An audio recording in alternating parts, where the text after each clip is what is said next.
So what consequence would expanding your body, say with a robotic arm or a metal avatar across town, what consequence would this have for your conscious experience? The answer is that the robot will be perceived as a part of you. The robot will just be another limb. Now, it's an unusual limb because of the physical gap between you and it, but it nonetheless will qualify just as a new limb.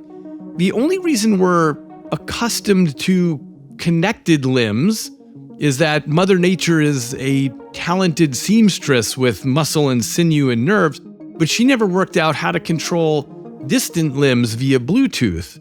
Now, if extra limbs or telelimbs, if this seems exotic, recall that you have everyday experience with them. Just look in a mirror and move your arm. You see a distant object move in perfect synchrony with your motor commands. And although babies are at first confused by mirror images, they come to understand the reflections as themselves. Because although they don't feel any direct sensation from those distant limbs, they can witness their control over them. And that's enough for these limbs to be annexed by selfhood. So this notion of the self is analogous to the Borg in Star Trek, who assimilate everything in their path into their singular identity, except for those things they can't control, like the impossibly unpredictable Captain Picard. Now, this led me to propose an axiom in Livewired about the nature of selfhood. What the body can control becomes the self.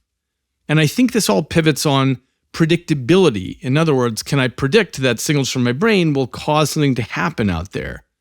So this relationship of selfhood and predictability, it allows us to understand disorders such as asomatic nausea, which translates to not knowing one's body. So in asomatic nausea, damage to the right parietal lobe of the brain, say by a stroke or a tumor, means that a person is no longer able to control a limb, and as a completely gobsmacking result, the patient will deny that the limb belongs to her, and sometimes will insist that the limb belongs to someone else. She will attribute the arm to a dead friend or a relative or a phantasm or a devil or one of the medical professionals taking care of her. She'll say that it's not her arm. She'll explain that her own real arm was stolen or is simply missing.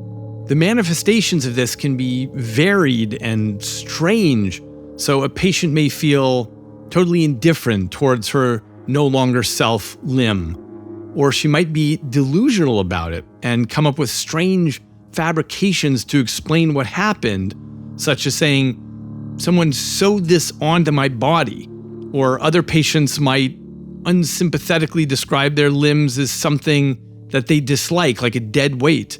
And in a more vicious version of this breakdown of selfhood, a patient may hate her alien limb, and she might curse at it and hit it. So there's no gold standard for this disorder, but you probably have no trouble guessing my proposal in Livewired, which is the brain can no longer control the limb, and so the limb falls from the brotherhood of the self. It no longer is part of you.